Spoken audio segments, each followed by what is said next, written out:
फाल्गुन मास के शुक्ल पक्ष की पावन एकादशी, जिसे आमल की एकादशी या रंगभरी एकादशी के नाम से जाना जाता है। यह दिन भगवान विष्णु की विशेष कृपा प्राप्त करने का दिन है। कहा जाता है कि इस दिन आंवले के पवित्र वृक्ष में स्वयं भगवान विष्णु का निवास होता है और जो श्रद्धा से इस व्रत को करता है उसके सभी पाप नष्ट हो जाते हैं। बहुत समय पहले वैदिशा नामक नगरी में चित्रसेन नाम के एक धर्मात्मा राजा राज्य करते थे। वे भगवान विष्णु के परम भक्त थे। उनकी प्रजा भी सत्यनिष्ठ और धार्मिक थी। एक दिन फाल्गुन शुक्ल एकादशी आई। राजा चित्रसेन ने पूरे नगर में घोषणा करवाई कि सभी लोग आमल की एकादशी का व्रत रखें और आंवले के वृक्ष की पूजा करें।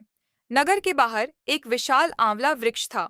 उस वृक्ष के नीचे भगवान विष्णु की प्रतिमा स्थापित की गई, दीप जलाए गए, फूल अर्पित किए गए और भजन कीर्तन प्रारंभ हुआ। राजा स्वयं अपने परिवार और प्रजा के साथ वहां उपस्थित थे। पूरा वातावरण भक्तिमय हो उठा। उसी समय एक शिकारी उस वन में भटकता हुआ वहां पहुंचा। वह कठोर हृदय और पाप कर्मों में लिप्त था, परंतु उस दिन उसका जीवन बदलने वाला था।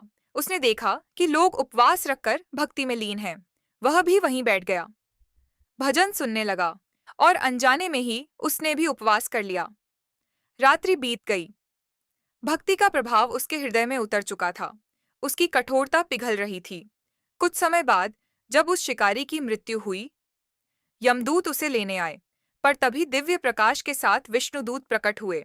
उन्होंने कहा, इसने आमल की एकादशी का व्रत किया है, इसका हृदय शुद्ध हो चुका है, अब यह भगवान विष्णु का प्रिय है।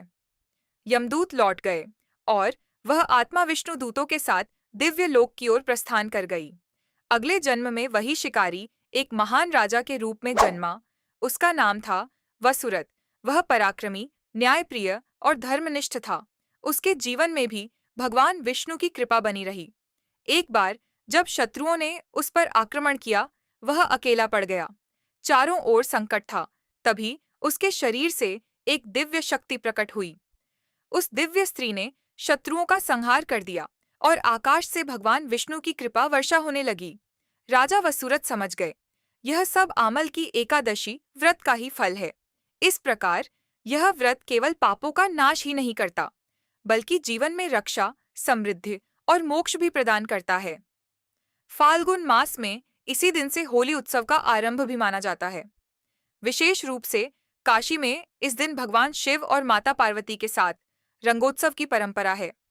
इसी कारण इसे रंगभरी एकादशी भी कहा जाता है। जो भी श्रद्धा, विश्वास और भक्ति से इस व्रत को करता है, उसके जीवन में सुख, शांति और आध्यात्मिक उन्नति आती है।